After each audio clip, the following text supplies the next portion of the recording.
Silence. Not an empty silence. A different kind. The kind you find in a modern home after the devices are switched off. The kind in the university library or a laboratory or the hushed, climate-controlled pod of a high-speed train. It is a silence that has been engineered, curated. A silence from which certain frequencies have been deliberately removed. For centuries, the background hum of our world was faith. It was the gravity that held the social fabric taut. It told stories of origin and destiny. It painted the ceiling of the world with constellations of meaning, heaven, hell, karma, providence. It was the language in which people spoke their deepest fears and their most extravagant hopes. And then we learned to read the blueprints. We measured the wood and the stone of the universe and found no ghost in the machine. We looked through the telescope and saw a breathtaking, terrifying indifference. The constellations were not signs, but accidental patterns of distant furnaces. The silence we now inhabit is the silence left behind when that great hum, the hum of faith, was switched off. We call this the secular age.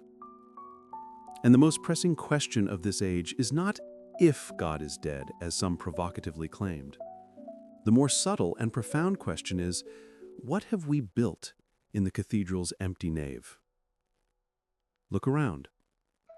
The architecture of our souls is still Gothic. We still have naves, we just call them shopping malls, sports stadiums, and online communities. We still have rituals. We call them scrolling, brunch, the weekly podcast. We still have high priests. We call them influencers, tech visionaries, and wellness gurus. We are a species that cannot live without meaning. So when the traditional supplier closed its doors, we became meaning makers. We built our own cathedrals out of code and commerce. We worship at the altar of the self, its optimization, its expression, its liberation. Our salvation is found in a clean diet, a mindful meditation practice, a perfectly curated portfolio. Our hell is a bad review, a stagnant career, a body that betrays us. It is a faith of immense control and immense fragility, because the God of the self is a terribly demanding one. It offers no grace, only goals, no forgiveness, only feedback. When you are the sole architect of your own meaning, the collapse of that meaning is a personal apocalypse.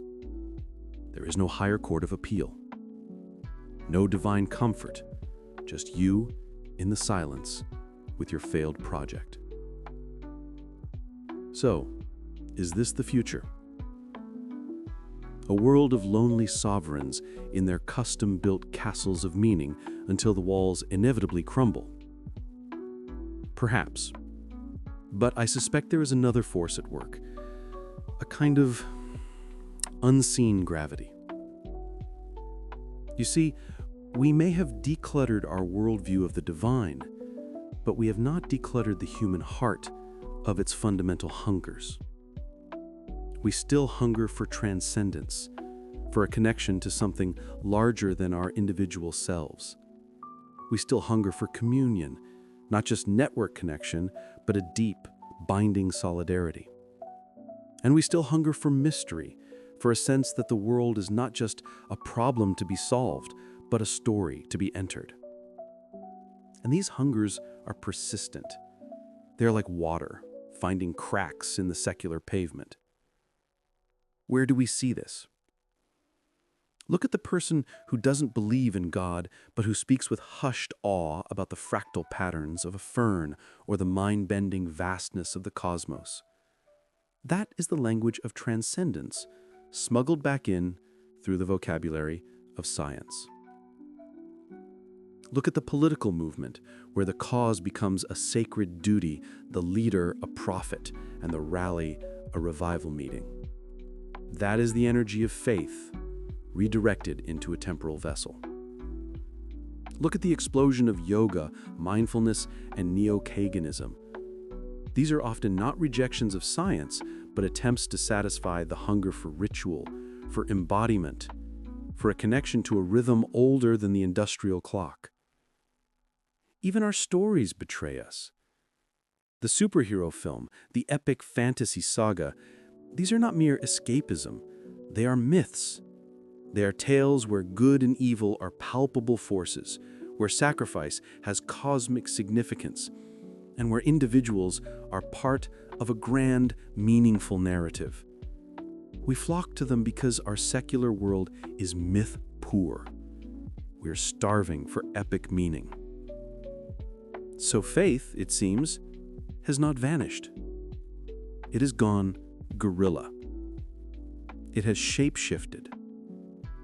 This leads to a strange and new kind of person, the cross-pressured self. This is you, perhaps, and me, we who live between the magnetic pole of the old gravity and the new silence. We who find the traditional answers too simple, yet the secular answers too thin. We can't honestly pray for rain, but we feel a profound, non-scientific grief at the loss of a species. We can't believe in a literal hell, but we have a visceral understanding of the word damnation when we read the news. We find the language of sin archaic, but we have no better word for the profound, systemic brokenness we see in the world. We're ambivalent. We are haunted.